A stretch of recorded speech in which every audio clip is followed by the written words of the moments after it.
All right, perfect. So we're here chatting today about some questions about the requirements around exporting data from product analytics. We're currently scoping that to two different issues, but we're talking about the one about exporting to JSON files for this discussion. That's right. So the overall aim is that data in GitLab's new product analytics capability should be portable, exportable, movable to other tools, which is the general gist of what it is we're trying to aim for. Would you agree with that, Sam? I'd be a little bit softer on that last part about integrating with other tools. That's a value add feature, and it's something we want to do, but it's not a critical requirement.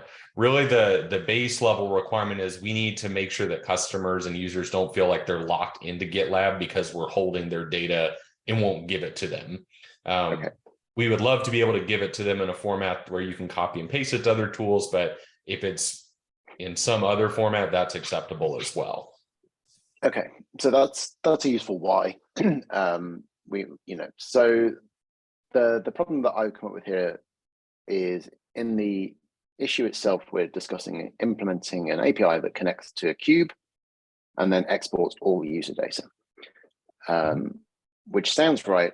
However, Cube doesn't really allow you to do that. Cube, my understanding of it at least, it takes data and produces information based on dimensions and measures. So the idea that we could use Cube to output a list of raw JSON objects, I don't think is possible. And even if it were, it's not really what Cube is designed for, so I'm not sure how scalable it would be. Which leads me to two questions, I guess. One is the outcome here that we just want access to the raw data? We want to be able to take the raw data that's in ClickHouse and just provide that as a JSON file to the user. Or do we want to produce a sort of something that Cube can give us that's probably going to be aggregated by some sort of time and then provide that? Because that's essentially all Cube does anyway, is it just produces JSON that you can then turn into graphs if you want to. So I guess I want to straighten out whether the outcome here is that we want access to ClickHouse data that hasn't been edited or that's what I'm looking for, hasn't been analyzed in any way whatsoever. In which case, right now, we don't have that direct connection from GitLab to ClickHouse, and Cube handles all of that security stuff that stops the data leaking between projects. So that's just not something we've really considered right now.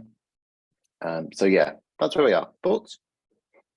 Yeah, so I think there's two parts to that question you asked. One about the raw data. That's definitely where we want to be, with the intention being that you could take all your data from GitLab in a lossless format, and you could do any sort of analysis or whatever you want to do with it after it's out of our system. The second part about JSON specifically, I'm a little bit more flexible on. We picked that from an earlier discussion because we thought it would be simpler to do versus some other format, but JSON itself is not a hard requirement. If there's something easier to use, that's fine. Sorry. The reason I say that is I saw Rob's comments about Cube having a backup option, which it looks like it just exports a zip file.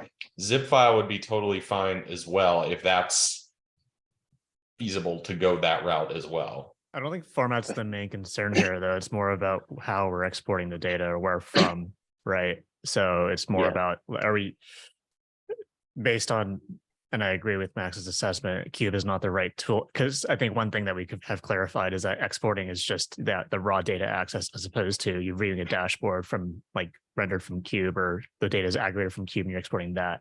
So assuming that we're going with raw data, then I think the question becomes, do we misappropriate Cube, or do we have to establish some type of connection to ClickHouse, which if we are now trying to set up a direct line between GitLab and ClickHouse, that definitely will change, from my perspective, our production readiness conversations, as well as I think there might be some prerequisite steps we would need to require for us to feel comfortable with that, since Max is mentioning that, Cube has been handling all of the security context and stuff like that. I've really just last minute dropped the link of like CH proxy, which handles like authentication, rate limiting requests and things like that. So at some point, I guess this is turning into my perspective on it. And I apologize for that. I should have just started with that. Perspectives appreciated. Right. Well, so what my gut feeling tells me that this is not easily achievable with the MVC right now because it requires something like CH proxy. I think direct access to ClickHouse from GitLab will be problematic for multiple reasons, including the infrastructure conversations. But then even if we implement CH proxy, which is just like another set of like security and tools, and I do like that it like you can map users to like other. Anyways, I think we need a layer in front of it before we expose ClickHouse is what I'm saying, because it seems like that's what we would need for this exporting job. That doesn't even get into the further details of like, where do we store these artifacts? Eventually we're talking about gigabytes, if not terabytes of data. How does that work? So you're basically exactly right, Dennis. So at the moment, ClickHouse is not accessible to the internet, essentially. And that buys us the security we need in the sense of you can't access it. The only way you can access it is via Cube. And Cube does all the stuff that says, well, you can access this row, but you can't access this table based on what GitLab user you are, which is great and does exactly what we need. Yeah, the bigger problem we're going to have is if we need to export ClickHouse data in some sort of automated fashion, we'll then need to do that. And we'll need to do exactly the same thing that we're doing with Cube. So in short, I agree with Dennis in the sense of anything's possible. We can do anything we want. Whether or not we can do that as part of an MVC is very much up for debate, I would say. I mean, it comes down to priorities. Sure. Well, so let me ask another question about the zip file, because the thing that piqued my interest there was not the change in format versus JSON, but the fact that now we're going to be managing a single binary blob that might open up some simpler options for us compared, because I agree, exposing ClickHouse directly to the internet is not the direction I think we should go in for myriad of concerns. If we have a backup zip file though, would that open up the option for us to store that file somewhere in, say, an S3 bucket, send the user an email to here's where your backup is, go download it?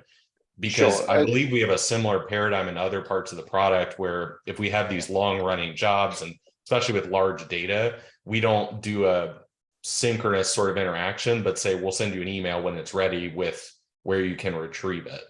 Would that be simpler, or what do you think of that? I mean, it's a solution, but it doesn't solve the problem that we have. So it reduces the problem further down the line where we're going to be potentially sending gigabytes or terabytes of data. If we're sending that essentially between one data center to another data center, then there's a cost implication in terms of bandwidth there, especially for very, very large files. But if we ignore all that, yes, that can totally be done. Well, I think we have that problem regardless, because if the customer is exporting data and they have a large database, we're going to be sending large amounts of data with whatever solution we try, right? Can we clarify something real quick? Sam, you mentioned a backup solution for Cube. Did you mean ClickHouse that Rob hosted? ClickHouse, excuse me. Okay. Yeah. All right. That helps. The problem that yes, we can totally do that from a technical point of view. If we put cost and bandwidth aside, yes, that's doable. The concern then is that we need to write the logic in the code that says, well, when I back up project X, then that needs to export the particular ClickHouse database, then we have to make sure that this user is authenticated to do so. And then we need to figure out where in storage that's going to be. So for self-managed customers, that might be set up storage. For .com, it could be somewhere, and we'd need to decide where that's all going to go. We have an existing configuration option, I believe, for this right now, right? With regards to like project exports and those artifacts. So like that will write to your server if it resides on that in a writable directory or cloud storage, depending if you have that defined. So I guess for the purposes of this MVC and ignoring the extreme edge cases of like, terabytes of data and like not having enough space for that, do you think that's a suitable like MVC start? I think that's totally doable. I don't have any problem with that at all. My bigger concern is more about how we actually access ClickHouse from GitLab. So how can I from GitLab, say export all the data this project has. From the That's going sounds of to- it, yeah. So I think this is really what it's getting down to, or what I see coming is that I don't think there's an immediate MVC like in this milestone for No. exporting. Oh, no. I think what would have to Absolutely not. happen is likely sounds like we need, so doing this backup option that Rod has posted, I think does make sense. But that would at least require some type of minimal backup service to interface with ClickHouse or CH proxy, which I think would be the preferred option. So then there's like a couple of dependencies here, right? We have CH proxy, we have a backup service to actually execute these backup arguments and then say, hey, once you've done this, send this to X location defined by your GitLab instance. And then 3, we have the option to actually hit that button to send the export job, the backup job. Yeah, I mean, we do have the one thing that we've got going for us here is that ClickHouse has native integration with S3 specifically, which probably reduces a little bit of complexity. And CH proxy will allow, if we set that up, CH proxy will allow us to say, okay, cool, we'll take this project and send it to S3. And we can use the pre-defined S3 credentials if it's been set up to do so, and allow it to be downloaded. And from that bit, I'm not worried about. I think that seems totally fine, and it will take as long as it takes in terms of size and bandwidth. The bigger concern is those dependencies around CH proxy, how we interface with that safely. Because my biggest concern is that we end up introducing some sort of vulnerability that means that someone can export the data, from one project and then access it and then store it in S3. And then how do we make sure that would be people can download it? Yeah. There.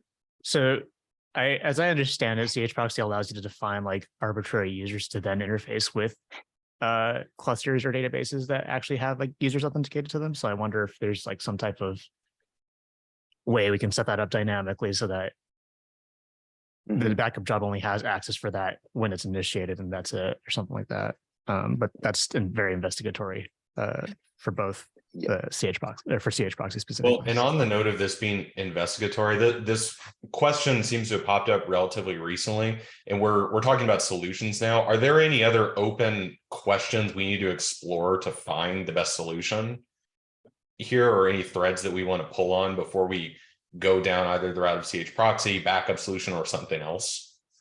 I guess in terms of scoping, and I don't know how this would work in .com, or we need to clarify, because I don't know if all of our object storage is now in cloud storage, or if it's still in AWS.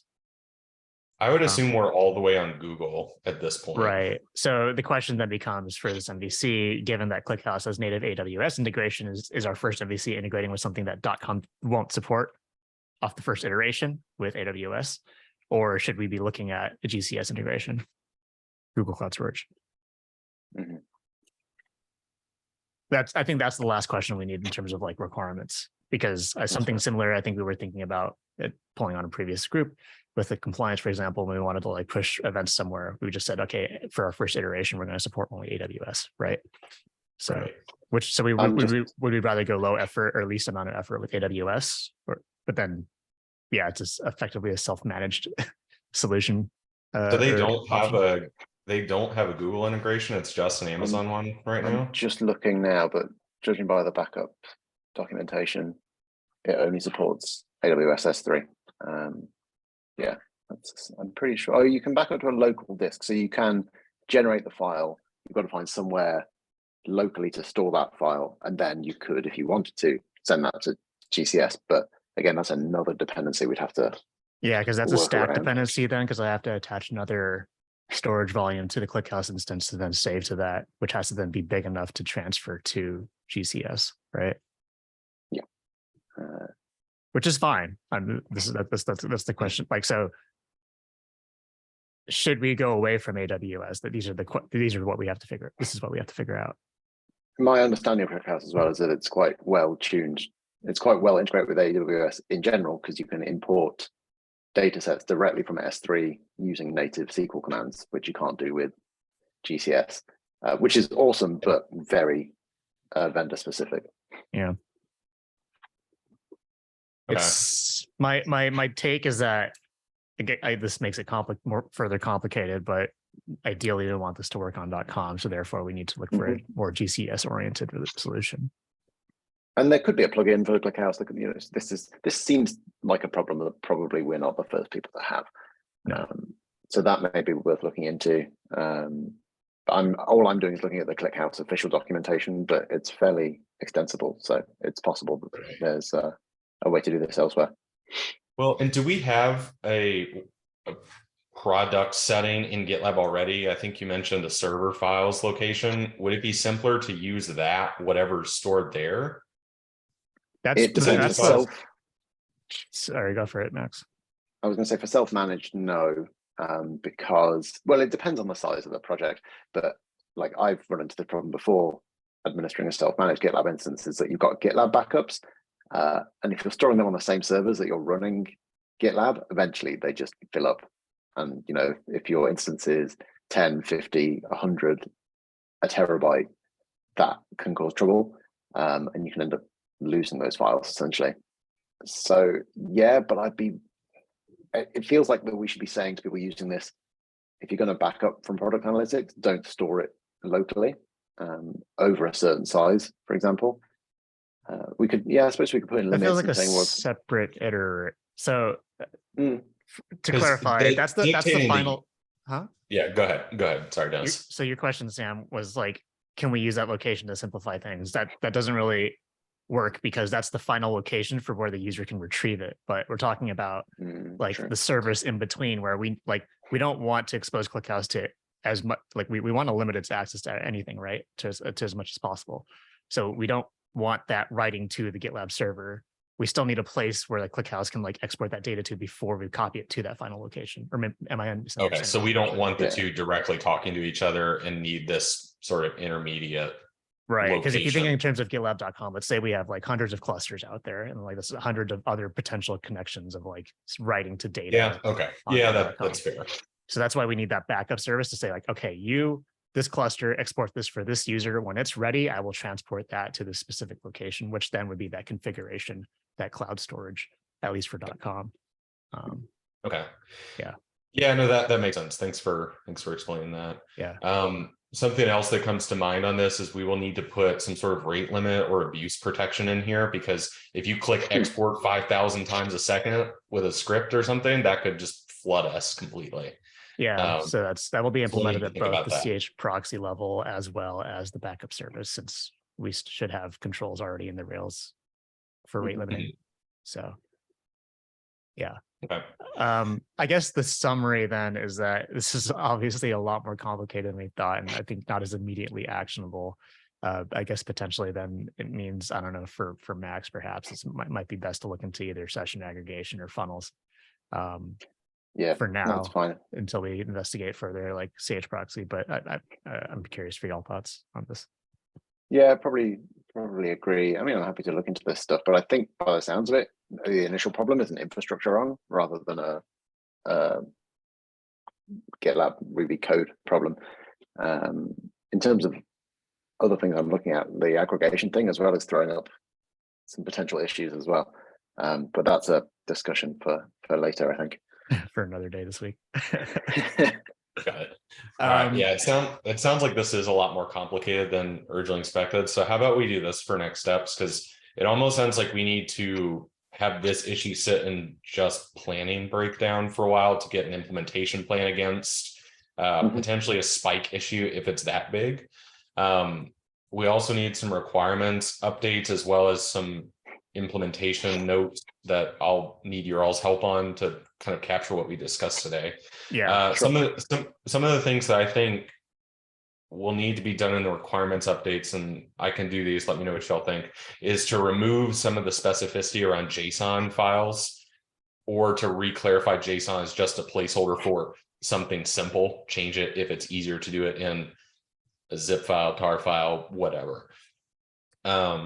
Also talking a little bit more about the security requirements around customer A can't export customer B, can't see other customers, that sort of thing, as well as the abuse and inappropriate use protections and rate limits.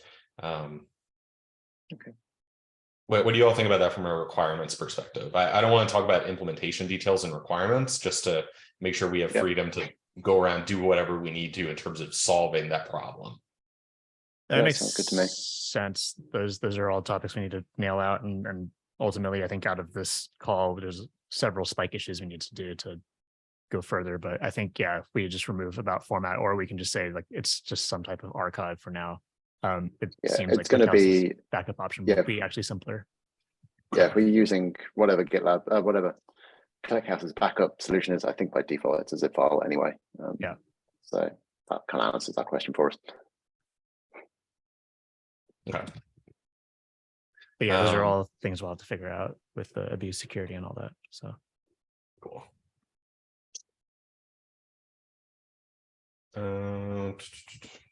What else do we need to talk about on this one then?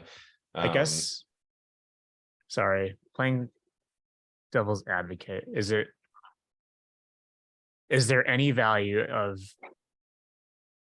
no, I was thinking like, is there any value in basically allowing the user to export anything that they view from the dashboard? But this whole point is about unfiltered data. So to be fair, that's kind of where I was going. That was my next thought of, okay, well, in the MVC, if we can't export all data in the sense of portability, can we export the data from an individual? Yeah, like widget? There is there value there? in that. It's a different pain point, right? Yeah. I want to export the dashboard because I'm an analyst. I built this really cool thing that shows my boss, here's what we need to do. Here you go. Here's the report. Great. I get a promotion. This is really targeted more at the pain point of I need to change vendors, or I'm moving to a different system. I need to export all my data wholesale. Yeah, and also it gets into other discussions about, well, how does that format look like when you're exporting an entire dashboard? And the reason why I was hung up in the beginning about explaining it was because maybe it makes more sense when we have something like the query designer fully baked in there, where it's just, okay, you query, you have a table of data, export that specifically, because I don't want to get into, okay, you get a zip file of like 6 JSON files for the 6 visual widgets you have on your dashboard, right? So maybe that's something that we can provide sooner, but that still has a dependency on the query designer. But that's where I was kind of thinking with that in terms of just providing value quicker. But yeah, that's fine. No, I mean, there's definitely value in that use case. It's just a different one than we need to solve for this. Right. Yeah. Ultimately, we'll have both. That's why it was good to clarify the whole exporting thing. But yeah. In which case, I could probably do with some input from either or both of you about where, because I was probably going to spend the majority of this milestone looking at this until I dug into it and realized that maybe nothing happening. So how to think about where my effort will be best concentrated this milestone. Happy to look at pre-aggregation, funnels, or anything else. I think sessions, ultimately, just off the top of my head, because if we're basically like the direction we wanted to get towards is like shipping dashboards. And I think sessions plays a big part of the audience dashboard. Okay. So if there are complications with that, though, I'm happy to set up like another call to workshop that.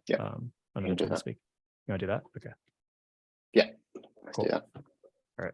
I'd agree with the sessions direction. That's one of the key things people are going to be looking for once that's available. Cool. All right. Well, the first of many pre-aggregations, I'm sure. Yeah. Well, in that case, if you set up a call with you and me tomorrow, Dennis, like tomorrow afternoon my time, we can go over that. And sure. That's all right. Or whenever Sam, would you like to join as well? Or I can put it on. Yeah. Put me as optional. I'll attend if I can, but I've got a few calls already, so I don't want to block you all from making progress if I can't attend. Okay. Okay. Sounds good. I'll try to find a spot on the calendars. Right. Alrighty. So we'll create some more issues out of this and set up some spikes, and then we'll try to figure out where. Sounds like this should almost become an epic. The more we're 100%. There's gonna be its own architecture diagram for this now. I can see it already. There needs to be, and then infrastructure is gonna have to review it as well. Like this is gonna be a lot more we're gonna have to be more thoughtful about this. There's no easy one link click thing that can happen out of this, unfortunately. Great, cool. Well, thanks for the discussion. This was good, helpful for me. Hopefully, it was for you all as well. Definitely. Absolutely. All right. Nice to see you, folks. Yep. All right. Thanks. later. We'll talk soon. See ya.